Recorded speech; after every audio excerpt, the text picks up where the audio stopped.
Good morning, everyone, and welcome to Local 4's 4 Things You Need to Know to Start Off Your Day. Today is Tuesday, October 28th. My name is Ian Mason. Let's go ahead and jump into today's top headlines.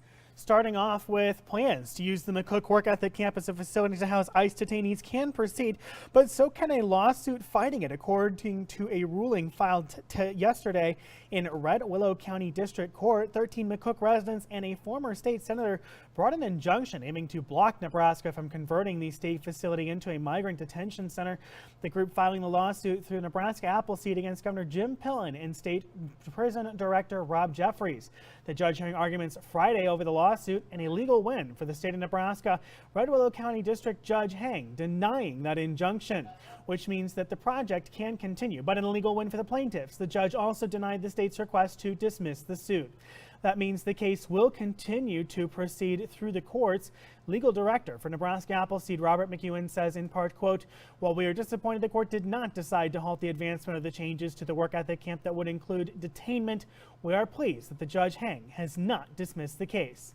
It goes on to say Nebraska Appleseed will represent the interest in halting the activities as they're related to the work ethic camp in McCook. Governor Pillen weighing in on the matter, saying, quote, "I appreciate the court's expedited decision in this, I appreciate the court's expedited this decision, which affirms the state's right to enter the contract with the Department of Homeland Security and provides authority to operate the detention facility under the Nebraska Department of Correctional Services.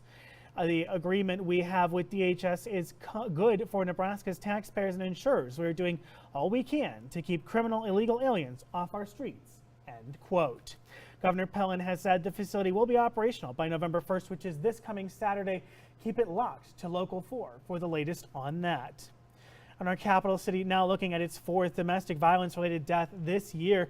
Lincoln police confirming Monday that their investigation into the death of Tracy Henman is now being classified as domestic violence. Over the weekend, police said they arrested Joshua Myers.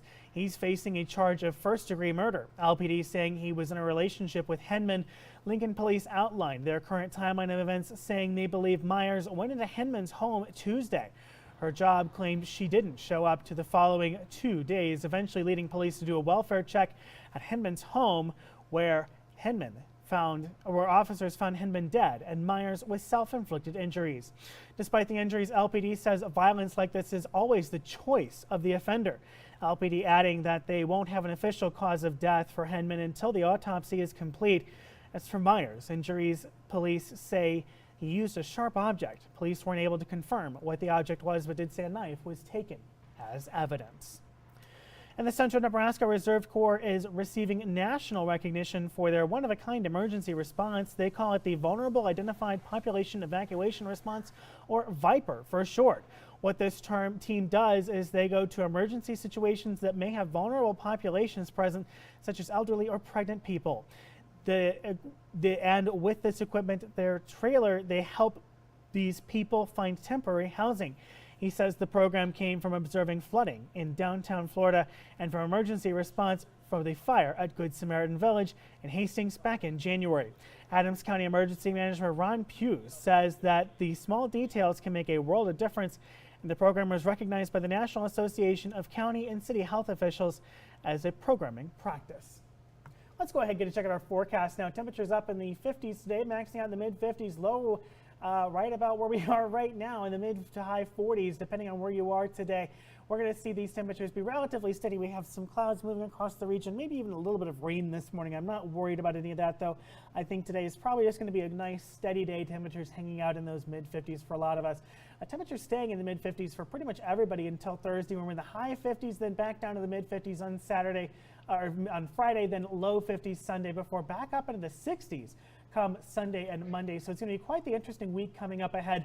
Things to note: breezy conditions continuing below freezing highs on, or below freezing lows, excuse me, on Wednesday and Thursday. I guess just Wednesday night into Thursday morning. So be prepared for that. Then Friday night into Saturday morning. So be prepared. It's going to be a relatively cool one coming up. Those chances of showers really not going to last too much longer. They're going to move out of our region relatively quickly this morning. That's going to do it for me. Thank you so much for watching Local 4's 4 Things You Need to Know to Start Off Your Day. My name is Ian Mason, and you can catch the latest news right back here on our streaming service on Roku at 11:30, 5, 6, 10. Have a great one.